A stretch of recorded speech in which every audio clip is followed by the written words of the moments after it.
What is going on, people? Ryan Williams ASC here to talk about the transfer window that just closed last night. Now, if you're new to the channel, please make sure you like, share, and subscribe. We are currently on the road to 200 subscribers, so let's make it happen.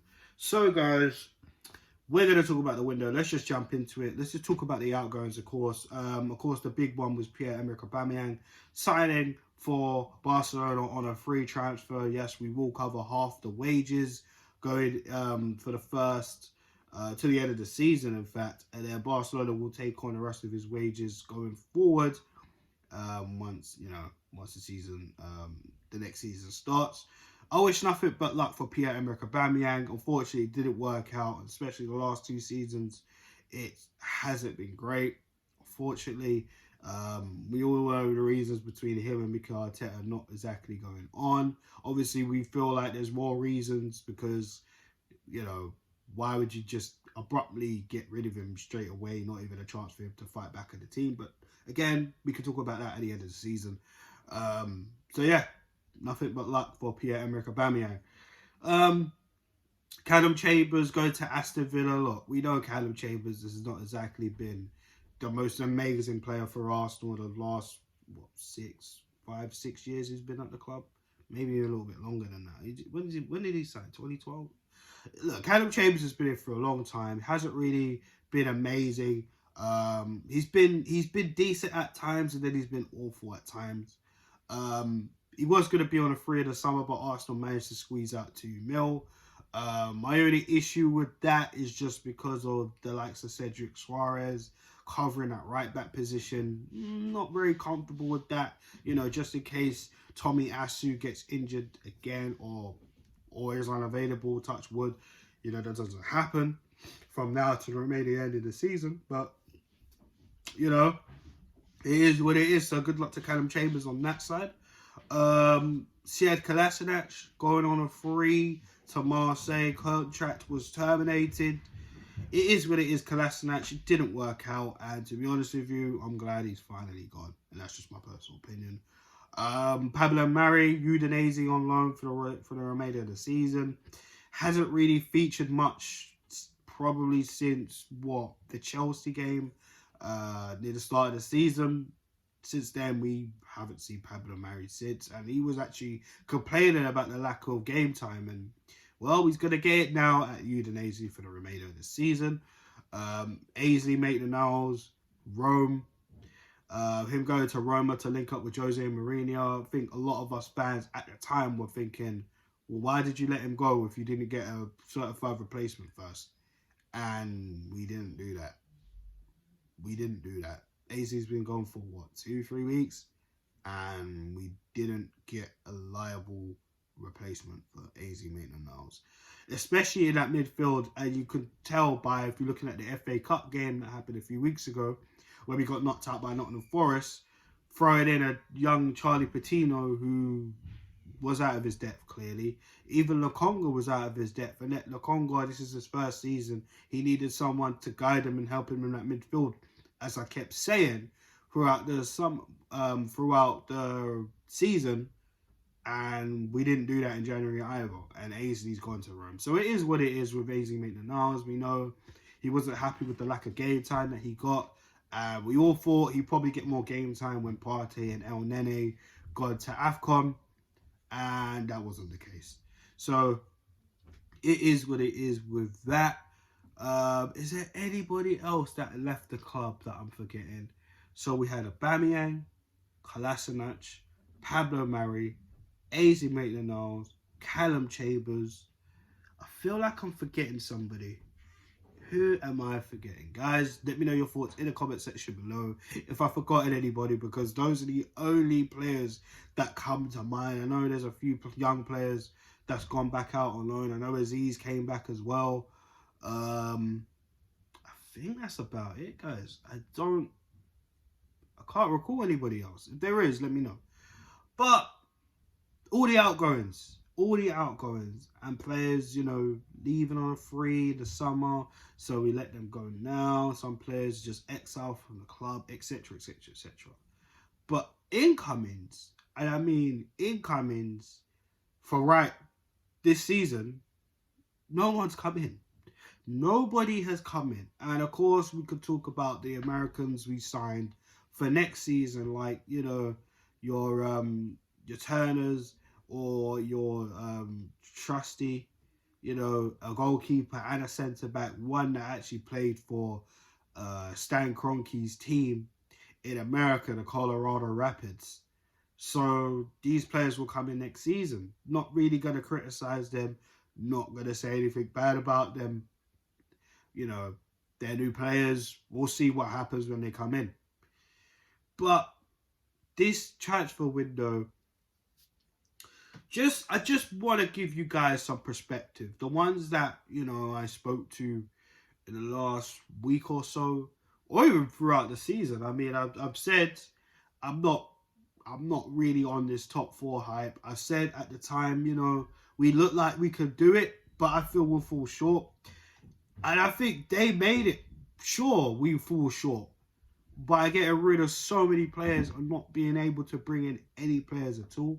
They spent so much time trying to get Dusan Vlahovic in.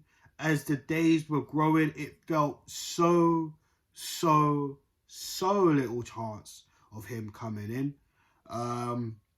They were only waiting for Juventus. Where have I heard that before? And look what happened. He's gone to Juventus. You know, Alexander Isak was in the country. Arsenal fans went absolutely bonkers. Not all, but some sections of the fan base went and did the madness in basically stalking the guy, tracking his car, reg number. Oh, he's in London, he must be signing. And, you know, we hear reports that Edu actually attempted to sign Isak yesterday and tried to get the fee lowered down to about 58 million in terms of the release clause. But Sociedad said no. They said pay the release clause or you're not getting him. We didn't get him. So, of course, Isak was probably over here for a shopping trip as it is in the first place. And look now, some Arsenal fans that were doing all that stuff have egg on their face. And that's not, and I'm not trying to disrespect those guys because they're part of the fan base, but you guys are crazy, honestly. Like, yo, it's too much. It's too much. I've seen it before. Parties, plane being tracked. I mean, good lord, insane, absolutely insane. But yeah, egg on your faces, and you guys, some of you guys want to trust the process. Keep doing it. Keep doing it.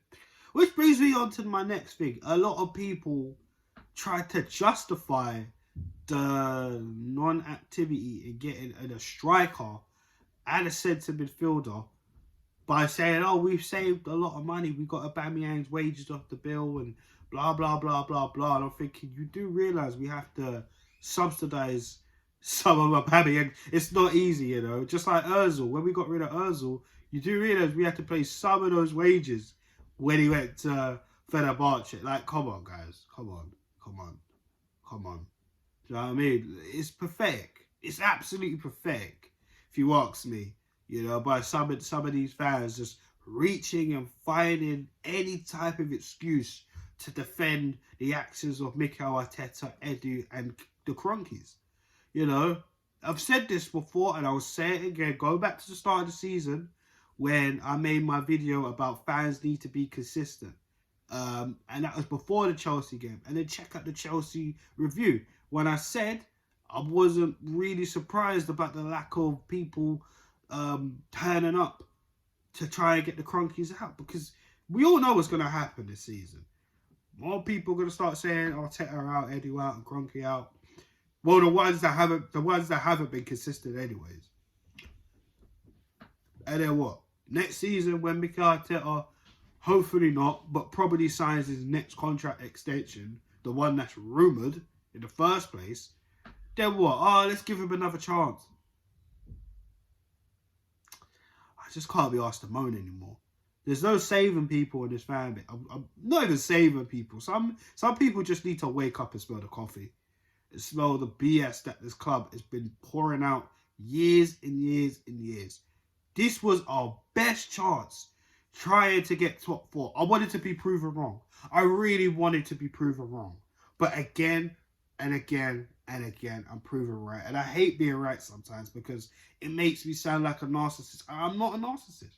I just call what I know from Arsenal. Doesn't matter if you have Wenger, Emery, or Arteta. The ownership is still in charge. The board are still crooks. And the fact of the matter is, they fool fans easily. We get fooled all the time. Do you know what I mean? There's times I've been fooled very easily, and I sit there and I think, oh, they've done it again. They got me again. Oh, when will I ever learn? And you know what? You learn. You learn. Been supporting this club for over 20 years. You learn. You learn, guys. You know what I'm saying? So, listen, as far as I'm concerned, people said to me before, Arteta's got to get top four, it's over. I've said that myself. But the fact of the matter is, I know it's not going to be that situation. I know this is probably going to be a test run. We've heard Edu in the beginning of the season when he was talking to Jess Rees. Jess Rees said, what's the objective? I just want to see them play. I'm sorry, what? You just want to see them play? No, we all want to see them play. But the question is, what is the season objective? Is it top four? Is it getting back into Europe, regardless of if it's the Conference League, Europa, or Champions League? What are we trying to do? Man just says, I just want to see them play. Says it all, really. There's no pressure, no expectation on anyone. So, end of the season, no matter where we finish, 8th again, 10th, 12th, whatever. Hell, you know what I mean? As long as we get back into Europe, everything's fine. As long as we miss out on Europe, everything's fine. That is what I'm seeing at this football club. There's no pressure from the fans. Well, not enough pressure from the fans. I'm sorry. That's just how I feel. You know? People saying, oh, we got to protest. You had your chance to protest. We all had the chance to protest. I remember people last season talking about, we can't protest on the second leg of Villarreal. We want them to concentrate. What happened? What happened? People were clapping the players off the bus, hiding their true feelings. Oh, we're not satisfied, but you know what? We'll support you. Yay! Look what happened. Look what happened. Smith Rowe, false nine, knocked out the Europa League by a former manager who went on to win the competition against Manchester United. Well, look now. Egg on a lot of people's faces. You know, it's just what happens, isn't it? It's just what happens. So for me, I said this before, and I'll say it again. I don't believe in this manager. I don't believe in Edu. I've never believed in the Kroenkes, for crying out loud. And until the fan base wakes up and starts getting serious, and I don't mean one little protest and, you know, expect change to happen over one little protest or whatever, until fans demand better and actually put pressure on this football club, because let's face it, they don't think about the fans. It's very clear they do not think about the fans, other than putting out the latest training kits by using any colour from the rainbow they think of, any colour combination. Until then, and guess what? During COVID times, and we're still in COVID times, but during the hardest COVID times, they didn't lower prices down. Arsenal's been out of Europe for one season. The price is still the same. The price is still the same. We are not serious. But people are okay with that. Okay? So when Newcastle overtake us, because they will eventually, they will. Aston Villa, I don't want to hear, oh yeah, but we're the Arsenal. No. I haven't seen the Arsenal in years. I don't even know what this Arsenal is anymore. This Arsenal is not the Arsenal I grew up on. But I've said that so many times in so many videos. People just think I'm talking absolute bullshit. And they're still living off the past, like Dennis Bergkamp, Thierry Henry. They retired years ago. You know? Years ago. They were my childhood heroes. Vieira out here managing Palace. They didn't even beat us this season. Do you not remember that? Honestly, I don't know. I think people were so stuck with what they grew up on. Anything that the club do now, oh, you're being negative. No, I'm sorry. I want the best for my club. I want to be challenging for league titles. I haven't seen a league title since, what? Primary school? Going into secondary school? I've been out of school for 13 years. Not to give away my age or anything, but come on, make it make sense. So, as far as I'm concerned, the rest of the season, for me, it is what it is. We'll see what happens. If Lacazette gets injured, well, they didn't think getting another striker was so serious. If Thomas Partey gets injured again, wait for Lokonga to come in. And if Xhaka gets a red card, then what? But yeah, guys, I'm out of here, guys. Let me know your thoughts in the comment section on this video. Your thoughts on the transfer window itself. Targets for the rest of the season. Let me know. Alright, I'm out of here, guys. And I'll be back soon on this channel. Stay tuned for more content. Like, share, subscribe. Of course, road to 200 subs. Let's make it happen. Take care, people. Thanks for watching.